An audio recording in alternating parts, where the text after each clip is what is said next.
സാമൂഹ്യ വിരുദ്ധരുടെ താവളമായ ആലുവ നഗരസഭാ ക്വാർട്ടേഴ്സുകൾ ആലുവ ബിവറേജസ് ഔട്ട്ലെറ്റിൽ നിന്ന് മദ്യം വാങ്ങിയെത്തുന്നവർ ഇതിനകമാണ് താവളമാക്കുന്നത്. കോടികൾ വിലമതിക്കുന്ന കെട്ടിടങ്ങളാണ് നശിപ്പിക്കുന്നത്. കേന്ദ്ര സർക്കാരിന്റെ 2 ആയുഷ് വെൽനസ് സെന്ററുകളടക്കം വാടക കെട്ടിടത്തിൽ പ്രവർത്തിക്കുമ്പോഴാണ് കണ്ണായ സ്ഥലത്തുള്ള കെട്ടിടങ്ങൾ കാടുപിടിച്ചു കിടക്കുന്നത്.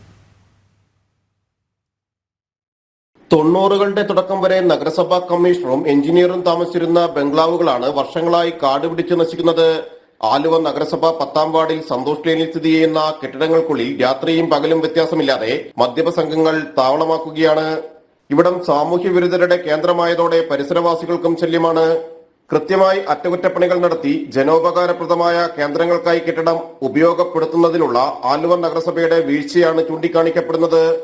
അങ്കണവാടികളും വെൽനസ് സെന്ററുകളും വാടക കെട്ടിടത്തിൽ പ്രവർത്തിക്കുമ്പോഴാണ് സ്വന്തമായുള്ള കെട്ടിടം സാമൂഹ്യ വിരുദ്ധർക്കായി തുറന്നിട്ടിരിക്കുന്നതെന്ന് ആലുവ നഗരസഭ BJP parliamentary party leader Sreekanthan ആരോപിച്ചു.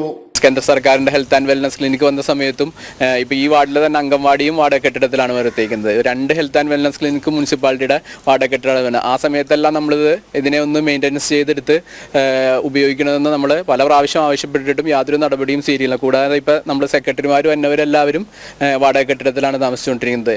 ഇതിപ്പോ തികച്ചും സാമൂഹ്യ വിരുദ്ധരുടെ ഒരു കേന്ദ്രമായിട്ടാണ് മാറിക്കുന്നത്. ഇതിന് തൊട്ടടുത്ത് തന്നെയാണ് ബിവറേജ് ഉള്ളത്. ആ ബിവറേജിൽ നിന്ന് മദ്യം മേടിച്ചു വന്ന് ഇതിനകത്ത് വന്ന് കഴിക്കുന്ന ഒരവസ്ഥയാണ്. അതുമൂലം ഇവിടെ അയലക്കത്തുകാർക്കും ഇതിന്റെ തൊട്ടുപുറകിൽ ടോണി ഫെർണാണ്ടസിന്റെ ഐ ഹോസ്പിറ്റലുണ്ട്.